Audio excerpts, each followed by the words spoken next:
Hola amigo, esta es la segunda parte del encuentro providencial que tuve con Crespo. Si no has visto la primera parte, la tienes enlazada en la descripción. Bueno, y aquí arriba en esta tarjetita. Disfrútala. Una persona especial en tu vida. Mis padres siempre son personas ultra especiales en mi vida, pero es cierto que últimamente mi universo orbita en torno a mi chica. Un lugar donde encuentres paz.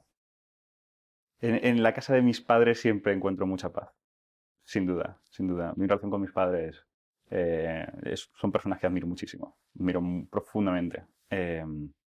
Y aunque realmente un lugar en el que encuentro paz es en mi casa, sin más. Soy una persona bastante casera. Hogareño. Eso. Eh, Aunque, bueno, por lo general soy una persona que encuentra la paz casi en cualquier lado. No me consigues perturbar, estresar fácilmente, creo yo.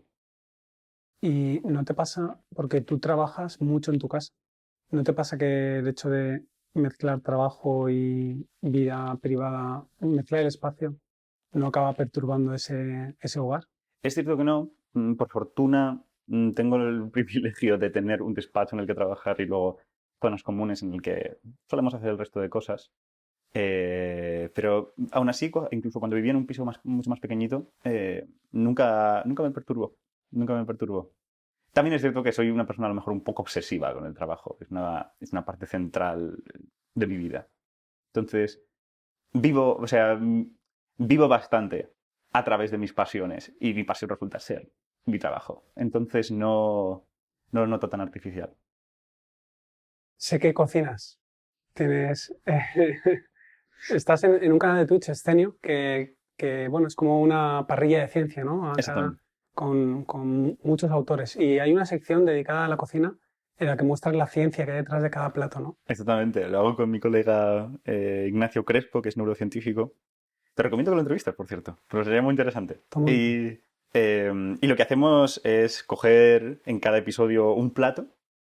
Intentamos utilizar cocina tradicional española, es mi compromiso, y enseñar eso, la ciencia que hace que el plato esté bueno, cocinarlo mejor, o cosas circundantes. No sé, hemos hecho gazpacho o salmorejo y hemos explicado Wow. emulsiones, hemos hablado de desnaturalización haciendo tortilla de patatas. Nos divertimos, nos divertimos. ¿Qué plato se te da mejor? Yo había puesto aquí Mm. una lista, pero Eh, Creo que la tortilla de patatas se me da muy bien, creo. Aunque es cierto que el risotto, que lo hicimos hace unos días, también. lo clavo bastante. Fue la primera cosa que aprendí a cocinar. ¿Tiene alguna explicación científica el hecho de que en ningún lado hagan tortilla de patatas como en España? Es Porque seguramente por la calidad del aceite.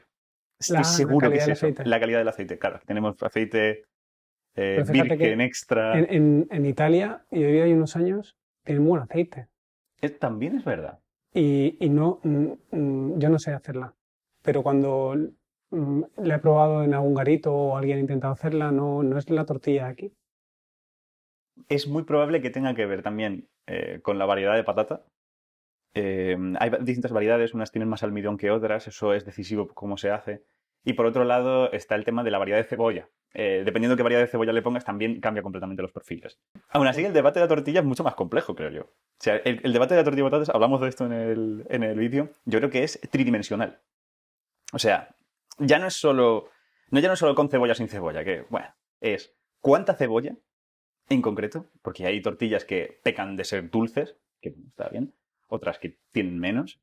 Y luego dos factores que eso es muy importante. Tortillas que son patateras o tortillas que son hueveras, es decir, tortillas que tienen más o menos huevo. Y luego el debate de verdad, que creo yo que es el fundamental. Cuajada o sin cuajar.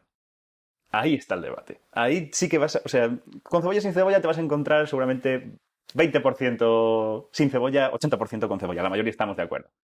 Pero sin cuajar o cuajada, ahí está el problema, ahí está el verdadero debate. Hemos pasado de estrellas pulsantes a, A a tortilla, tortilla de así es la patata. vida. Cómo mola. ¿Te da tiempo a jugar a videojuegos? ¿Tienes alguno que te haya gustado en tu historia? Por supuesto. Últimamente no me da mucho tiempo, aunque también es porque estoy en una fase ahora mismo que me aburren.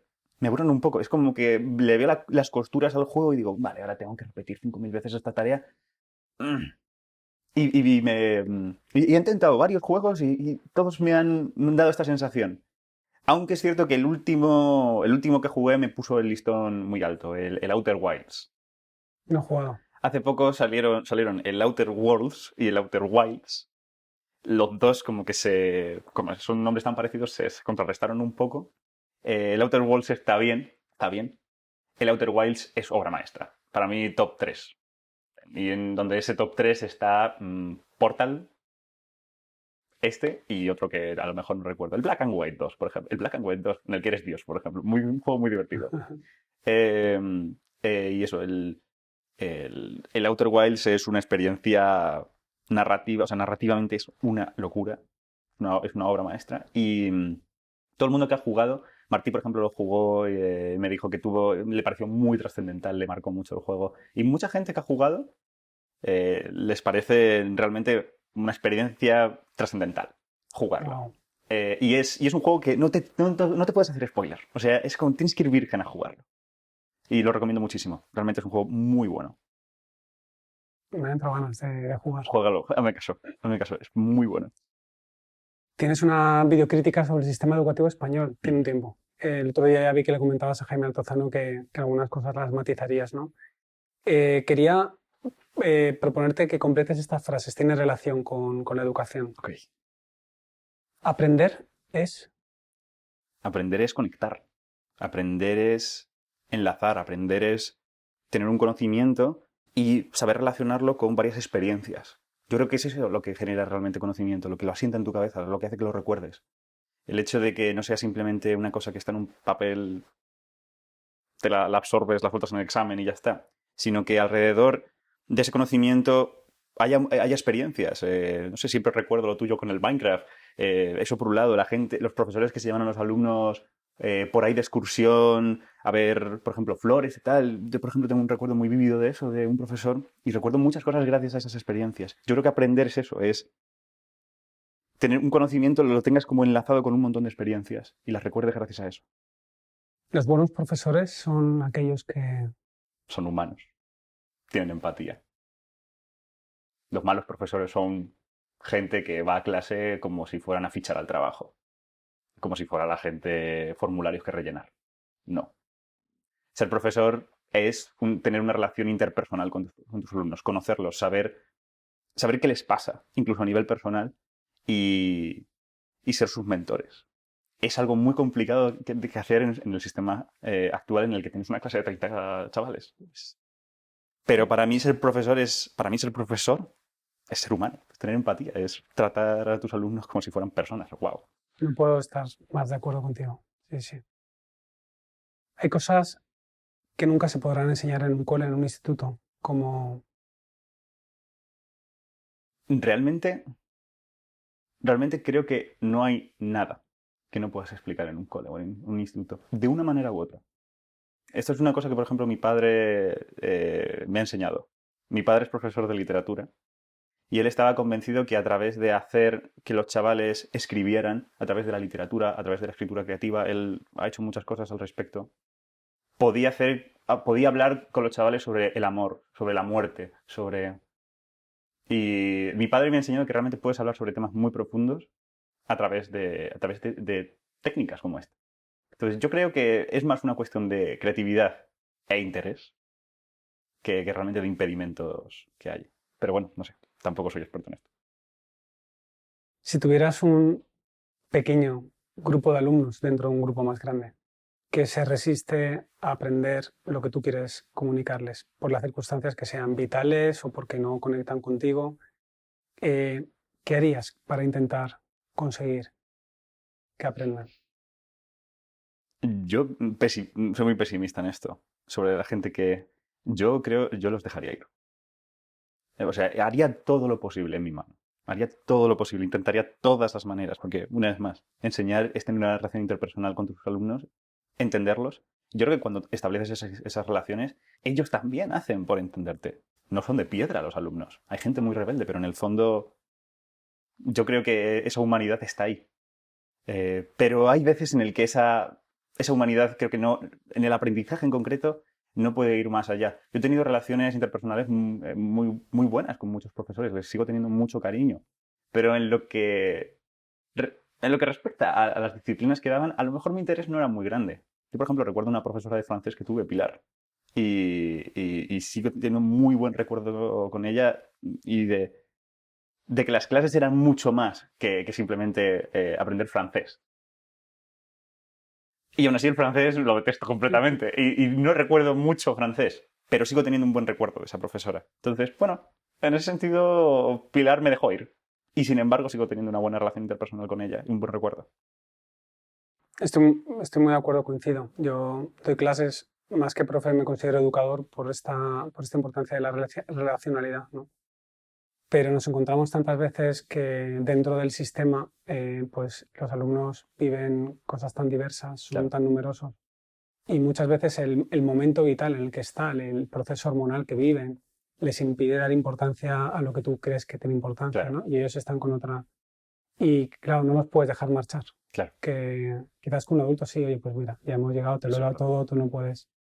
Y a veces nuestras clases se convierten en cárceles para algunos, Para ¿no? Y muchos. es muy duro ver eso desde el lado del Claro. profesor, que tu clase, a pesar de que has hecho de todo, para un grupo es una cárcel, porque no quieren estar allí. Y bueno, te lo cuento desde el sistema, desde el lado Claro. del No, no, sistema, ¿no? no, y toda razón, toda razón. Sabes, en estas cosas sobre hablar sobre educación, cómo se debería educar, cómo... Y creo que este es el gran error del vídeo que hice, es que eh, hablamos de la total y completa ignorancia. Hablamos de no tener ni idea de lo que es realmente estar en una clase con 30 chavales con presupuesto reducido y tener que sacarte las castañas del fuego. Nos gusta, nos encanta hablar sobre deberíamos estar enseñando esto en las escuelas y tal, pero la realidad es la que viven los profesores. Y creo que les damos muy poca importancia a lo que viven ellos. ¿Con qué frase de estas te identificarías más? La primera, estoy dispuesto a sacrificar mi tiempo libre, incluso las relaciones interpersonales, para sacar adelante mis proyectos. Ujú. O el cuidado de mi tiempo libre, mis relaciones interpersonales son sagrados y los priorizo siempre por delante de mis proyectos. Las relaciones interpersonales son sagradas. Me identifico más con eso. Es cierto que durante muchos años lo estoy dejando. Durante muchos años creo que separo mi tiempo libre de mis relaciones interpersonales. Mis relaciones interpersonales nunca las sacrificaría. Ahora, mi tiempo libre de estar solo y tal, es cierto que durante muchos años lo he sacrificado totalmente para que Quantum Fracture saliera adelante. Yo estuve varios años sin tener fines de semana. Sin tener fines de semana. Los fines de semana que estaba libre. Pero es cierto que mi relación con mis amigos, salir de fiesta, estar con mi familia, creo que son cosas que en gran medida nunca he querido sacrificar y nunca lo haría. Y ahora mismo sí que estoy ya transicionando a ser una persona normal con fines de semana y vacaciones, etcétera, después de tanto trabajo. La gente no se imagina el trabajo que hay detrás de un canal de YouTube, sobre todo los primeros años, ¿no? Y No, cuando es un proyecto en serio. cuando es un proyecto intentas hacerlo rentable, intentas que sea tu trabajo, muy difícil, mucho esfuerzo, mucho esfuerzo. Dentro de poco pretendo sacar un vídeo en mi canal sobre cómo se hace un vídeo de Quantum Fracture, un poco para sacar un poco a la luz realmente todos los entresijos que tiene. Además, estos meses hemos estado muy a tope y como que necesito exteriorizarlo. Eh, entonces, entonces sí, es realmente mucho trabajo y tienes que sacrificar parte de tu tiempo para que sea Claro. viable. Solo puede ser viable si tu pasión, o sea, si es tu trabajo, ¿no? Porque si Totalmente. no te vuelves loco, Sí, no. si no, vives amargado. Totalmente. Totalmente amargado. Y yo, Sí, por fortuna, una vez más, porque he tenido la suerte de que mis vídeos pues les ha gustado a la gente. Y los dioses de YouTube que nos gobiernan y que no entendemos, también les ha gustado también las cosas que hago. He tenido todas esas coincidencias y por fortuna puedo estar mentalmente sano. Pero quién sabe, yo pienso a lo mejor en una línea temporal alternativa en el que todavía sigo esforzándome a tope por unos vídeos que no triunfan o que no consiguen, bueno, triunfar, eso es una cosa muy relativa, pero que no me dejan que esto sea mi profesión. Entonces lo pienso y digo, wow, esto es duro y realmente me siento muy agradecido. la de gente que hay, yo ya conozco algunos que llegaron al millón o que se quedaron en el medio millón, pero llegó la frustración, el cansancio, el no Mm, entender cómo funciona YouTube ahora conmigo. Y no, la verdad es que hay que agradecer que puedas seguir haciendo esto, que siga siendo tu pasión Sí. y que esté llegando a la gente que le gusta, porque gente que disfruta de esto hay un montón, pero aquí el milagro es que los que están al medio están conectando, ¿no? Al creador con los que disfrutan del Tal cual, contenido. tal cual, tal cual. Elige una de estas palabras entre dos. Perfeccionista o chapucero. Perfeccionista, por mucho que me pase. Ya sabíamos que ibas a responder. Aún así, hay mucha chapuza. Hay mucha chapuza dentro de Quantum Fracture. Aunque, como me dijo un entrevistado hace poco, eh, hasta para, ¿sabes? Hasta para las chapuzas tienes que ser bueno. Atento, de atención o distraído. Distraído. ¿Sí? Claramente, muy distraído. Mis amigos me encuentran muchas veces como absorto en mis pensamientos, como... O alguien me está hablando y está viendo y ve que estoy como pues en el nirvana ahí pensando en mis cosas. Tengo muchos momentos en el que me quedo como embobado y realmente estoy como quedado con una idea y estoy como desarrollándola. O sea, es muy lamentable verme así, realmente. ¿Bromista o serio? Yo tengo una tercera que es raro. Raro, Porque tienes simplemente. un humor raro. Eh, no, simplemente raro, ¿no? Como que, mira, está intentando hacer gracia, pero evidentemente no le está saliendo. Y está quedando todo en una esfera de posthumor muy chunga. Yo me ascribo más a esa opción. Eso es muy Sheldon Cooper, ¿no? Un poco. ¿Racional o emocional? Emocional.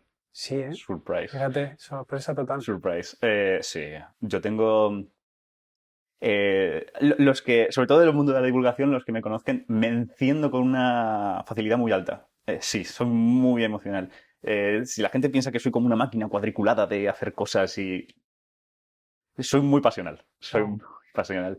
Cuando, sobre todo, por ejemplo, en el mundo de la divulgación, pues los canales de conspiraciones la lían con no sé qué, no sé cuánto, me enfado mucho. Me enfado mucho. Porque lo vivo muy fuerte, ¿no? Vivo esto muy fuerte. Y realmente me enciendo, me enciendo. Los que me conocen del mundo de la divulgación saben que soy... Me tienen que controlar, prácticamente. ¿Qué es lo primero que te viene a la cabeza al escuchar los siguientes nombres? Jaime Altozano. Un lobo, Un lobo. un lobo, tal cual. Pero por... Un lobo. Jaime Vale. es un lobo. Max Planck. Fundador. Es el fundador de la mecánica cuántica. Aunque un poco señor mayor. Le vino grande, un poco grande. No supo lidiarlo muy bien. Aún así, un fundador y bueno, uno de los mejores físicos de la historia. La hiperactina, Sandra. Encantadora. Sandra es una persona que te cae bien al instante. Y Elon Musk. Inestable. Aunque estaba a punto de decir mono con una escopeta. Inestable. Mono con una escopeta. Pero tiene buena puntería ese mono, ¿eh? Tiene buena puntería por ahora. Se le puede ir. Se le puede ir y, bueno, los que vemos un poco la evolución en redes sociales, muy inestable. O sea, no... Muy inestable. Una persona con tanto poder o con tanta influencia me causa preocupación. Me causa preocupación. También porque se le idolatra mucho. Y una vez más, a todas las personas tenemos que tenerlos en el plano más humano. Y Elon Musk tiene sus fallos y tiene sus problemas. Y por su comportamiento en redes sociales no me da buenas vibes. Para nada. 3 preguntas complejas. Vale. ¿Qué es la energía? Yo le pregunté a Javi Santolaya Sí. qué es la materia. Y él remitió la pregunta a, bueno, ¿A qué es la energía? en realidad es energía, ¿no? Eso. A ver, lo primero, el malentendido clásico. La energía no hay que pensarla como si fuera una especie de algo que nos rodea y nos da vida y que es un poco esta dualidad entre cuerpo-alma, que es como asociamos la energía, o mucha gente ahora está empezando a asociar la energía a ese dualismo de el espíritu, el alma, como una cosa inmaterial. La energía es una entidad matemática. La energía es una propiedad de las cosas, es simplemente un compendio de números que tú los multiplicas todos juntos, te da un número, y resulta que en ciertas circunstancias resulta que ese número no cambia nunca. Es este rollo de que la energía se conserva. Pero la energía se conserva no en el sentido de que sea algo como físico, material, que nos rodea y que realmente está ahí con nosotros. Esta conversación se puede tornar muy filosófica, porque estamos hablando de hasta qué punto las entidades físicas son tan reales como esta mesa. O, bueno, una mesa, Vale, muy bien, sí. chicos. Como esta mesa. Y no son realmente entidades formales que sí que están capturando algo de la realidad, es cierto, pero a lo mejor no deberíamos darle tanta importancia, porque si la energía también es algo físico, eso quiere decir que el momento es algo también, otro halo que nos rodea, el momento magnético también es algo, el momento angular también es una cosa que nos rodea. Podríamos hablar de lo mismo del hamiltoniano, también nos rodea, el lagrangiano también nos rodea, y podría sacarte un montón de cantidades conservadas. El vector de Killing también nos rodea. Pues son todo entidades matemáticas que nos ayudan a hacer predicciones, a procesar el universo, que sí, puede haber alguna conexión. Claro, pero... es la cuestión clave de la filosofía de la ciencia, ¿no? O sea, si la realidad, bueno, en el extremo es la realidad no existe, sino que es puro subjetivismo. El otro estaríamos en que la realidad existe, la aproximamos y el otro sería la realidad existe y además nosotros somos capaces de conocerla tal cual es, ¿no? Imagino que en ninguno de los dos extremos se puede uno situar Creo con que cierta salud mental. que es cierto, ¿no? Porque, claro, en el punto de vista más extremo estarías diciendo que básicamente todo lo que sabemos de física, todos nuestros, son simplemente modelos que aproximan la realidad y que realmente no tenemos ni idea de nada. Y que simplemente tenemos corpus intelectuales que nos ayudan a hacer predicciones, pero bueno, son predicciones que tampoco es que... No estamos capturando las leyes del universo de verdad, si es que existen, si es que hay leyes. Que esa también es una Claro. discusión interesante. Esto me recuerda al mundo de la teología, donde hemos llegado a un punto en el mundo de la escolástica, en la época medieval, que había mucha investigación teológica, se creaban grandes corpus teológicos espectaculares, pero la pregunta fue después, todo esto habla de una verdad que existe. O sea, o el Dios que se revela es este Dios que hemos construido a partir de todo este sistema lógico, ¿no? Se tuvo la percepción o la crítica pensó que era importante derribar todo eso, porque al final era una aproximación demasiado humana, demasiado adaptada a lo que nosotros queríamos entender como Dios, ¿no? Fíjate. Y Dios se convierte en un problema también grave por lo incognoscible que es Claro. y ni siquiera hay método experimental para poder hacer algo con él. Ojalá. Sí, en el caso de la ciencia a lo mejor hay una ventaja y es que aunque tengas modelos y los modelos puedan hacer predicciones, porque en el fondo estás haciendo modelos para que encajes las predicciones, es cierto que hay teorías de la física que te permiten predecir cosas antes de que las experimentes. Una de las más locas es teoría cuántica de campos, posiblemente la teoría de complejidad más alta, más antiintuitiva jamás hecha nunca. Una cosa loquísima. La teoría cuántica de campos te permite predecir un número que se llama el momento magnético anómalo del electrón. Es un número antiintuitivo completamente. Un electrón, what? No, ni lo puedo ver. ¿Momento magnético qué? O sea, ¿qué es esto, no? Bueno, pues la teoría cuántica de campos te permite acertar ese número con 9 cifras de precisión, o 12 cifras de precisión, algo así. O sea, aciertas todos los números. Tú con tu teoría de mierda, con tus numeritos, sacas ese número y luego un experimental lo hace con rigor y aciertas 12 cifras o 10 cifras. Claro, o sea, podemos estar filosofiando mucho sobre... Es que no estamos capturando las leyes de... Pero es que estás acertando el puto número. O sea, claro, cosas, es una cosa brutal. Entonces, yo al menos, mi manera de verlo es que sí se está capturando algo. Algo se está capturando. Pero dotar de realidad física a lo mejor a las entidades dentro, como la energía, etcétera, a lo mejor es a lo mejor más atrevido. De todos modos, yo creo que la definición más fuerte de energía, la más profunda, es que cuando hay cantidades que se conserva la energía, se conserva el momento. Emmy Noether, que era una matemática del siglo XIX, ella descubrió que había una verdad matemática más profunda aún. Y es que cuando se conserva la energía, lo que está diciendo es que tu sistema, o el universo, en este caso el propio espacio-tiempo, tiene una simetría. Tiene que ver con las simetrías. En este caso es una simetría en el tiempo. Es decir, el hecho de que, en este sentido, las leyes de la física no cambien en el tiempo, eso está haciendo que se conserve la energía. Sé que es como muy abstracto, un poco loco, pero en el fondo la conservación de la energía proviene de una simetría en el universo, que es la simetría temporal. O sea, tiene que ver la energía y todos sus dilemas y tal se reducen a su vez a otro gran misterio del universo, que es el tiempo. Wow, retomamos luego porque hay una pregunta de un seguidor que toca este tema. Esta era la primera pregunta compleja, la segunda. Quizás tenga que ver, ¿eh? ¿Qué es la verdad? No tomas por culo esto. Vale, oh, madre mía. Porque en ciencia manejáis un concepto de verdad, ¿no? Sí. La Iglesia, los creyentes dicen la verdad es Jesús, ¿no? Claro. Entrar a Él es entrar a Dios y de ahí al conocimiento de todo. Claro, es el punto de dogma. Sí. Claro, la verdad es Jesús. Sí, lo que pasa que la verdad es Jesús, pero es un prisma inabarcable, que eso no lo se explica después. Es decir, nadie tiene ni el conocimiento total ni la forma de expresar totalmente esa verdad. Luego te tienes que callar. Claro.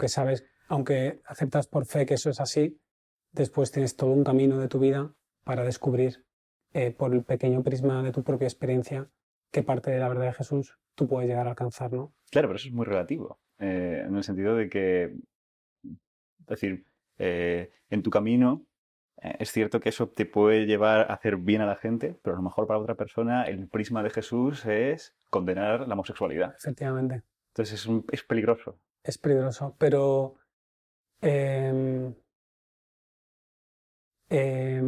bueno, claro, desde la fe lo que nosotros creemos es que el camino hacia la verdad está acompañado por la providencia, por si quieres, la voz interior de la propia conciencia.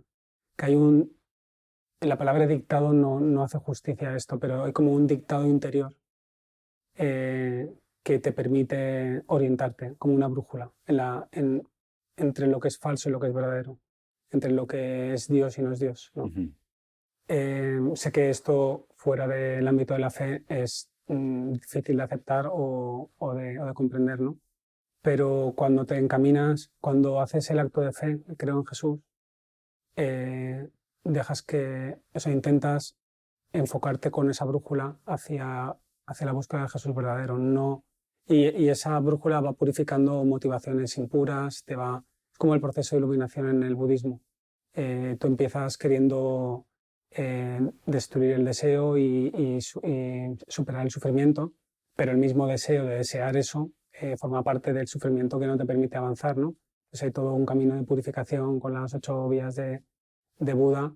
Y en el fondo también Buda está aceptando que hay como una verdad interior, hay un mapa, hay una brújula que permite hacer a cada uno un camino singular y único hacia el nirvana, ¿no? Que es lo que él considera la verdad, el final, la extinción del ego. En ese sentido, ¿tú crees que todas las intuiciones que tienen las personas religiosas del mundo son más o menos la misma? Es decir, creo están orientadas... Que incluso las personas ateas tienen... o sea, somos capaces de reconocer muy a menudo belleza y verdad de forma sincronizada. Gente creyente y no creyente, o gente de distintas religiones. Y eso nos permite sentirnos fraternidad, humanos. Claro. Tú, a ver, voy a ser muy frívolo con esto, por supuesto. O sea, voy a ser muy frívolo, pero tú atribuyes eso a Dios. Yo lo atribuyo al proceso evolutivo. Es decir, el hecho de que tú puedas sentir esa conexión con otras personas, por muy distintas que sean, que en el fondo es la empatía interna que tenemos nosotros, la empatía, tal y como yo lo concibo, es una herramienta que nos ha dado la evolución para sobrevivir. El hecho de que vivamos en sociedad es porque en nuestro cerebro ya estamos programados que necesitamos a otras personas. Necesitamos esa relación con ellas. También lo creo. Esto me ayudó mucho a pensar en ello Martí. En la entrevista que le hice y lo que hablamos, luego leí cosas y coincido contigo. Pues no lo veo incompatible porque para mí la siguiente pregunta es ¿y qué es la evolución? ¿No? Okay. ¿Qué es la evolución? Pienso que forma parte también de la forma en que se ha engendrado nuestra conciencia, nuestra libertad, nuestra capacidad de amar, de reconocer la belleza y lo verdadero. O sea que era un proceso no azaroso y casual, sino necesario.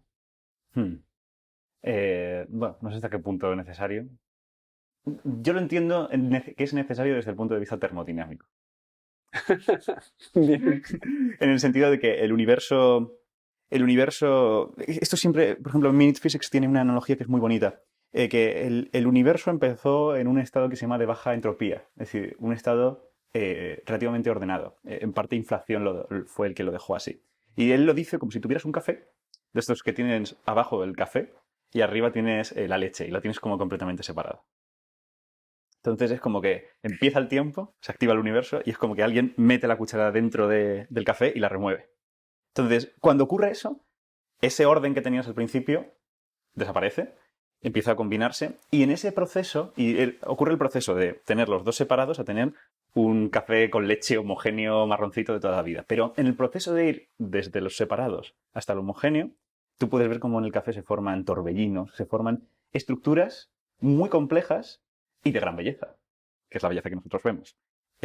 Bueno, pues el universo en el fondo es, en el Big Bang, en el comienzo, alto orden, que es básicamente, tú tienes un gas perfectamente repartido por todas partes, del cual van a empezar a surgir los torbellinos, las galaxias, las estrellas, los planetas. Y el proceso es que vas a pasar de ahí a volver al gas.